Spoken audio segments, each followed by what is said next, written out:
Bismillahirrahmanirrahim. Assalamualaikum warahmatullahi wabarakatuh. Dengan nama Tuhan yang Maha Pengasih lagi Maha Penyayang, bertemu lagi dengan channel Senyum Tipis. Kami akan menemani waktu Anda beberapa menit ke depan. Terima kasih sudah mau mampir. Semoga Anda semua dan kita semua disehatkan badan, dilancarkan rezeki, dikabulkan segala hajat. Semoga kita masuk surga. Semoga kita terbebas dari hutang. Amin ya rabbal alamin. Abu Said Al-Khudri, Mufti Madinah dan ahli fikih para sahabat. Jika langit malam kelap-kelip dengan adanya bintang-bintang, maka umat ini terang benderang dengan adanya para ulama yang mengajari ilmu dan memberi teladan, dan ini adalah kisah salah satu dari mereka. Beliau masyhur sebagai ahli fikih paling muda di kalangan para sahabat Nabi. Beliau juga merupakan sahabat yang paling utama dari kalangan Ansar, termasuk salah satu sahabat yang meriwayatkan hadis dari Nabi Shallallahu Alaihi Wasallam yang paling banyak. Terhitung sebagai ahli sufah, beliau dikenal hidup fakir, namun kaya dengan perbendaharaan ilmu. Beliau adalah Abu Said Al-Khudri radhiyallahu anhu. Ulama berselisih pendapat terkait nama asli Abu Said Al-Khudri. Di antara perkataan mereka tentang nama beliau adalah: pertama, beliau bernama Sa'ad bin Malik bin Sinan bin Salabah bin Ubaid bin Al-Abjar Abu Said Al-Khudri. Kedua, beliau bernama Sinan. Ibnu Hisham di dalam sirahnya mengatakan bahwa nama Abu Said Al-Khudri adalah Sinan. Namun, nama beliau yang terkenal di kalangan ulama adalah Sa'ad. Kunyah beliau adalah Abu Said Al-Khudri Al-Ansari, termasuk keturunan suku Al-Khazraj. Mereka disebut Bani Hudra atau Bal Hudra. Ada juga yang menyebut mereka Banu Al-Abjar, dan yang dimaksud Al-Abjar adalah Uzrah bin Auf bin Al-Harits bin Al-Khazraj. Ayah Abu Said Al-Khudri bernama Malik bin Sinan bin Ubaid bin Salabah Al-Ansyari. Malik bin Sinan termasuk sahabat Nabi yang mengikuti perang Uhud dan termasuk jajaran sahabat yang mati syahid di pertempuran tersebut. Penyebutan nama Malik bin Sinan secara khusus dalam kitab-kitab sejarah Islam tidaklah ditemukan, kecuali dalam dua peristiwa, yakni syahidnya beliau dalam perang Uhud dan tatkala beliau menghisap darah dari wajah Nabi Shallallahu Alaihi Wasallam. Abu Said Al-Khudri berkata, wajah Rasulullah Shallallahu Alaihi Wasallam terluka, maka Malik bin Sinan menghadap ke arah beliau dan menghisap darah dari wajahnya, kemudian menelannya. Nabi Shallallahu Alaihi Wasallam pun bersabda, siapa saja yang senang melihat seseorang yang darahnya bercampur dengan darahku, maka hendaklah ia melihat Malik bin Sinan. Pada riwayat Ibnu Ishaq di dalam kitab sirahnya, Nabi bersabda, siapapun yang darahnya bercampur dengan darahku, maka neraka tidak akan menyentuhnya. Ibu Abu Said Al-Khudri bernama Anisah binti Abi Haritsah dari Bani Adi bin An-Najjar. Hal ini sebagaimana yang disebutkan oleh Ibnu Hubaib kepada orang-orang yang membayat Rasulullah Shallallahu Alaihi Wasallam. Ahli sejarah mencatatkan beberapa saudara Abu Said, di antaranya: pertama, Qatadah bin An-Nu'man, saudara seibu. Kedua, Fariyah binti Malik, saudara seayah dan seibu. Ketiga, Zainab, saudarinya yang lain. Abu Said dikaruniai beberapa anak dari pernikahannya dengan istrinya, Zainab, di antaranya Abdurrahman, Abdullah, Hamzah, Said dan Bashir. Ahli sejarah juga menuliskan beberapa cucu beliau, di antaranya Rubai bin Abdirrahman bin Abu Said dan Abdullah bin Abu Said. Lalu tidak ada kitab sejarah yang menuliskan secara pasti tahun kelahiran tokoh ini, namun, berdasarkan beberapa catatan peristiwa, kita dapat menetapkan tahun kelahiran beliau dengan jalan berikut. Catatan sejarah menunjukkan bahwa Abu Said Al-Khudri radhiyallahu anhu dianggap masih kecil saat terjadi perang Uhud, sehingga beliau ditolak oleh Nabi untuk diikutkan dalam pertempuran tersebut. Disebutkan bahwa umur beliau waktu itu baru 13 tahun, sementara perang Uhud terjadi pada bulan Syawal tahun 3 Hijriah. Oleh karena itu, dapat diambil kesimpulan beliau lahir sekitar 10 tahun sebelum Hijriah. Beberapa ciri fisik Abu Said Al-Khudri yang disebutkan dalam kitab sejarah sebagai berikut. Pertama, Abu Said tidaklah bercukur, di mana jenggotnya berwarna putih lebat. Kedua, dari Wahab bin Kisan, ia berkata, aku melihat Abu Said memakai sutra. Ketiga, dari Utsman bin Ubaidillah bin Abi Rafi, ia berkata, aku melihat Abu Said menipiskan kumisnya sebagaimana saudaraku Al-Halik. Lalu Abu Said Al-Khudri berhias dengan akhlak Islam yang mulia sebagai buah dari keimanan yang tertancap kuat di dalam hati beliau. Di antara akhlak beliau yang paling menonjol adalah 1. Sabar dan menjaga kehormatan diri. Abu Said Al-Khudri adalah salah satu sahabat yang ditempa secara langsung oleh Rasulullah Shallallahu Alaihi Wasallam dengan hikmah dan anutan sehingga menjadikan dirinya seorang pribadi muslim yang sejati. Di antara sifat terpuji yang beliau miliki adalah beliau senantiasa berjalan di atas kesabaran ketika menghadapi kesempitan dan ujian hidup. Dikisahkan, ketika ayahnya meninggal dalam perang Uhud, beliau kemudian mendatangi Rasulullah Shallallahu Alaihi Wasallam untuk meminta-minta. Namun, Nabi malah balik memberikan nasihat menggugah untuk mendidiknya, hingga petua itu meresap kuat ke dalam sanubarinya.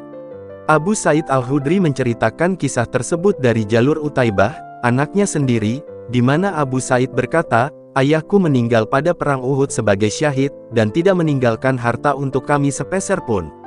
Maka, aku pun mendatangi Rasulullah dan meminta harta padanya. Maka, tatkala melihatku, beliau bersabda yang artinya, barang siapa yang merasa cukup maka Allah akan mencukupinya. Barang siapa yang menjaga diri maka Allah akan menjaganya, maka, aku pun kembali." Kata cukup di atas maksudnya tidak meminta-minta, dan kalimat menjaga diri itu maksudnya adalah tidak melakukan perbuatan yang haram, dan kalimat aku pun kembali itu maksudnya adalah kembali tanpa membawa apa-apa. Hadis tersebut juga terdapat di dalam Asy-Syahihain dari jalur Atta bin Yazid dari Abu Said Al-Khudri dengan cerita dan lafaz berbeda, yakni bahwa orang-orang Ansar meminta-minta kepada Rasulullah Shallallahu Alaihi Wasallam, dan tidak seorang pun yang meminta kepada beliau kecuali diberi, hingga ludes apa yang beliau punya untuk diinfakkan kepada mereka.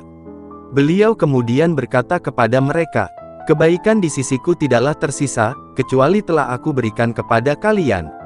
Barang siapa yang menjaga diri maka Allah akan menjaganya. Dan siapa saja yang bersabar, maka Allah akan menjadikannya orang yang sabar. Begitu pula, barang siapa yang merasa cukup maka Allah akan memberikan kecukupan kepadanya. Pemberian dari Allah tidak ada yang lebih baik dan lebih lapang bagi manusia selain kesabaran." Kata kebaikan di atas maksudnya adalah harta, sedangkan maksud dari kalimat menjaga diri itu adalah menjaga diri dari perbuatan yang haram. Selain itu, meskipun beliau dari kalangan Ansar, beliau sering bergaul dengan ahli sufah dan juga dikenal sebagai ahli sufah. Beberapa sahabat, meskipun hidup cukup, mereka memilih hidup zuhud dan sabar. Di antaranya dengan banyak berinteraksi dengan ahli sufah. Bahkan, beberapa ulama terkenal dari kalangan sahabat selain Abu Said tinggal di samping Masjid Nabawi sebagai ahli sufah, semisal Abu Hurairah dan Abdullah bin Mas'ud. Abu Nuaim Al-Asbahani berkata tentangnya, keadaannya dekat dengan keadaan ahli sufah meskipun ia adalah seorang Ansar yang memiliki rumah, namun ia lebih menyukai hidup dengan ahli sufah untuk meraih sabar, dan memilih berdiam sebagai ahli sufah untuk hidup fakir dan memelihara diri dari segala yang tidak baik. Di antara sifat yang juga dimiliki oleh Abu Said Al-Khudri adalah keberaniannya dalam membela kebenaran, bagaimanapun keadaannya. Kisah beliau yang berkaitan dengan hal ini, semisal, pertama beliau diketahui sebagai salah satu sahabat yang membaiat Nabi di bawah pohon, yang dikenal sebagai Baiatur Ridwan. Seperti telah masyhur diceritakan, bahwa pada saat itu, kondisi kaum muslimin yang awalnya berniat berhaji cukup mencekam. Di mana Utsman yang diutus oleh Nabi untuk bernegosiasi dengan kaum Quraisy, tidak juga kembali dalam beberapa hari. Sampai kemudian terdengar berita jika ia terbunuh. Maka, Nabi pun mengambil baiat dari para sahabat untuk berjanji setia dan tidak akan pergi, jika semisal mereka harus berperang. Hal ini menunjukkan loyalitas dan keberanian para sahabat, meskipun jumlah mereka sedikit. Sampai-sampai Allah pun mengabadikan kisah mereka dalam Al-Quran yang mulia. Allah Ta'ala berfirman yang artinya, "Sungguh Allah telah meridai orang-orang mukmin ketika mereka berjanji setia kepadamu di bawah pohon. Dia mengetahui apa yang ada dalam hati mereka, lalu Dia memberikan ketenangan atas mereka dan memberi balasan dengan kemenangan yang dekat." Quran Surah Al-Fat 18. Kedua, semangat beliau untuk berjihad bersama Nabi Shallallahu Alaihi Wasallam, bahkan sejak beliau masih kecil, sebagaimana yang akan dikisahkan nantinya.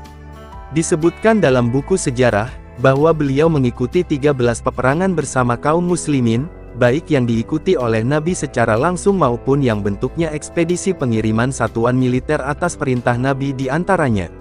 Pertama, Perang Ghazwah Bani Mustalik. Kedua, Perang Ghazwah Khandaq. Ketiga, Perang Ghazwah Bani Quraizah.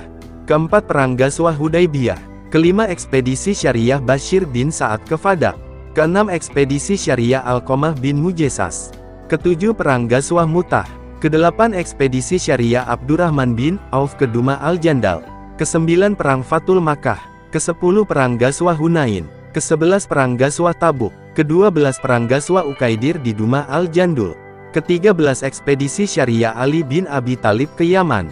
Ketiga, beliau pernah memberikan nasihat secara berani kepada Marwan bin Al-Hakam bin Abil tatkala ia menjadi orang pertama yang membuat ibadah yang tidak ada tuntunan Al-Quran dan hadis berupa melakukan khutbah sebelum salat Id.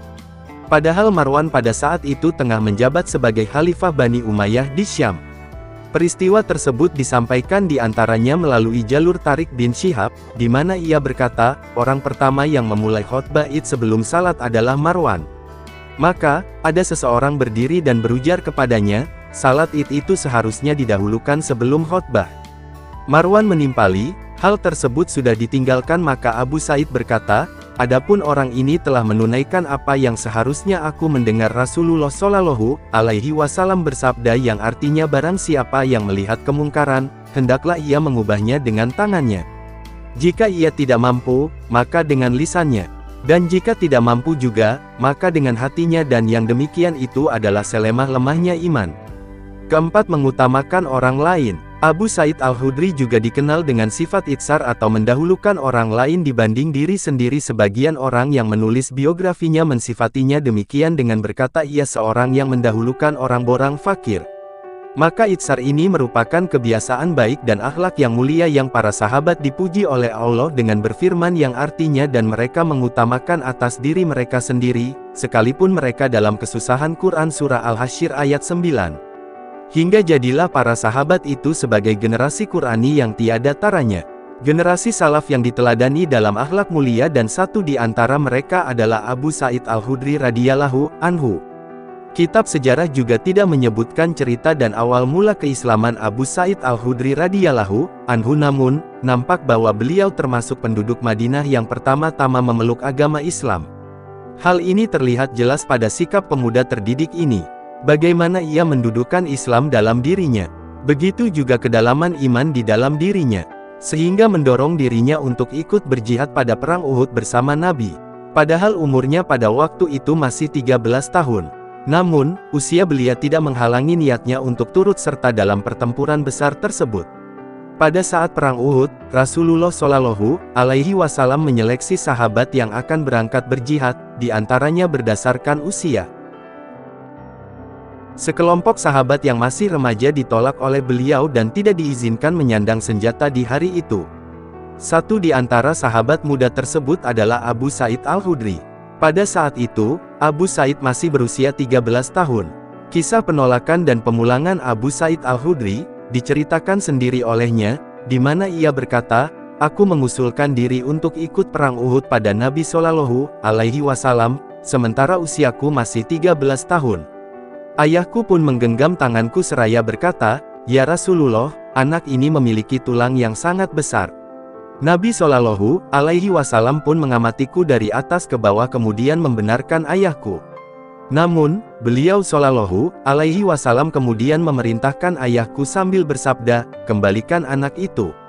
Maka, ayahku pun memulangkanku. Zaid bin Haritsah Al-Ansyari radhiyallahu anhu berkata, Rasulullah Shallallahu Alaihi Wasallam menganggap kecil dan menolak sejumlah orang pada peristiwa perang Uhud. Di antaranya Zaid bin Haritsah, Al-Bara bin Azib, Sa'ad bin Haitsamah, Abu Said Al-Khudri, dan Jabir bin Abdillah.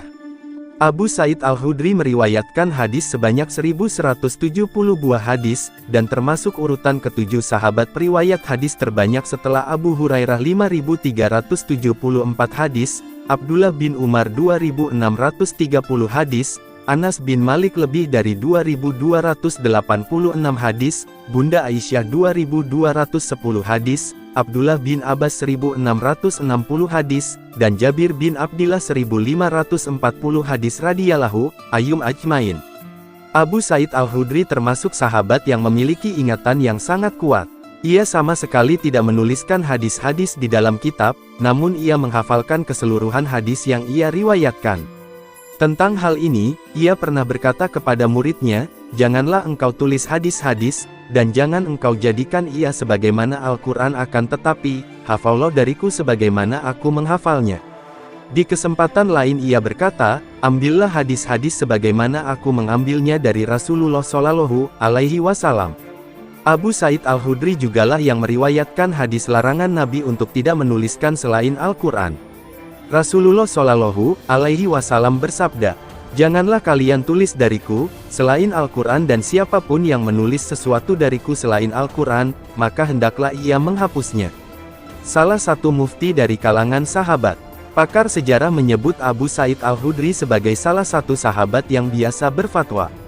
Maka, tentang ini Ziyad bin Mina berkata, adalah Ibnu Abbas, Ibnu Umar, Abu Sa'id Al-Khudri, Abu Hurairah, Jabir bin Abdillah, dan sahabat Rasulullah lain yang serupa dengan mereka, berfatwa di Madinah. Maka, mereka mengambil hadis dari Rasulullah Shallallahu Alaihi Wasallam sejak wafatnya Utsman radhiyallahu anhu hingga wafatnya diri mereka masing-masing. Nasihat dari Abu Sa'id Al-Khudri diantaranya adalah wajib bagimu bertakwa kepada Allah. Karena takwa adalah pemimpin setiap hal. Wajib pula atasmu untuk berjihad. Karena ia adalah kerahiban dalam Islam. Demikian juga, patut bagimu berzikir kepada Allah dan membaca Al-Quran. Karena ia mengharumkanmu pada penduduk langit dan menyebutmu di tengah-tengah penduduk bumi. Wajib juga bagimu untuk diam, kecuali dalam rangka menyampaikan kebenaran. Maka engkau pun akan mengalahkan setan. Wasiatnya sebelum meninggal, Abu Sa'id Al-Khudri memberikan wasiat kepada Abdurrahman, anaknya, di mana ia berkata, "Ayahku berkata padaku, aku semakin tua. Para sahabat dan kawananku telah pergi. Tolong, peganglah tanganku." Ayahku kemudian bertelekan kepadaku hingga tiba di tepi pemakaman Baqi, bagian yang belum ada kuburannya. Beliau kemudian berkata, "Wahai anakku, jika nanti aku mati, maka kuburkanlah aku di sini. Jangan buatkan aku tenda besar, dan jangan pula engkau iringi aku dengan api. Jangan pula tangisi aku dengan ratapan. Jangan engkau kabarkan manusia tentang kematianku. Ringankanlah dan segerakanlah." Ayahku kemudian wafat pada hari Jumat. Aku pun tidak suka memberitahu manusia sebagaimana ia melarangku. Namun, mereka datang kepadaku dan bertanya, "Kapan engkau mengeluarkan jenazahnya?" Aku pun menjawab, "Setelah aku siapkan, baru aku keluarkan." Maka, manusia pun memenuhi pekuburan Baqi bersamaku. Wafatnya, setelah menjalani kehidupan dan umur yang terbilang cukup panjang, beliau telah sukses mengumpulkan berbagai kebaikan dan keutamaan. Baik berupa ilmu, amal, akhlak yang mulia, sikap zuhud, dan jihad fi sabilillah. Abu Sa'id Al-Khudri pada akhirnya berpulang ke sisi Rabbnya, Azza wa Jalla di Madinah. Kota tempat beliau lahir, tumbuh, dan berjuang bersama Nabi dan para sahabat yang mulia radhiyallahu anhum ajmain. Ulama berbeda pendapat terkait tahun wafat Abu Sa'id Al-Khudri. Di antara perkataan mereka tentang waktu kematiannya sebagai berikut. Pertama, beliau wafat pada tahun 74 Hijriah. Ini pendapat Al-Waqidi, Ibnu Numair, dan Ibnu Bakir. Kedua, beliau wafat pada tahun 64 Hijriah. Ini perkataan Ali Al-Madini. Ketiga, beliau wafat pada tahun 63 Hijriah. Ini perkataan lain dari Ali Al-Madini dan Ibnu Hibban. Keempat, beliau wafat pada tahun 65 Hijriah. Ini pendapat Al-Askari. Abu Sa'id Al-Khudri dikuburkan di pemakaman Baqi sebagaimana yang beliau wasiatkan kepada anaknya, Abdurrahman. Sebelumnya, beliau menginginkan pemakaman yang sederhana. Sampai kemudian manusia di Madinah mengetahui berita kematiannya.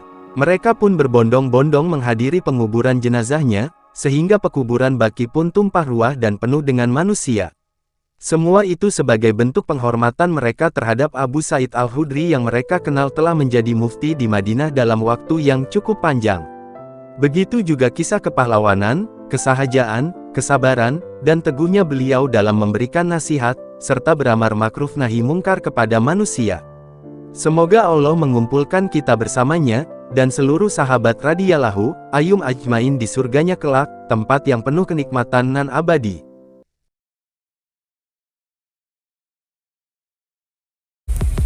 Terima kasih banyak. Mohon maaf jika ada salah. Semoga kita masuk surga. Semoga kita semua disehatkan badan, dilancarkan rezeki, dikabulkan segala hajat. Terima kasih banyak. Sampai bertemu di pertemuan selanjutnya. Salam damai.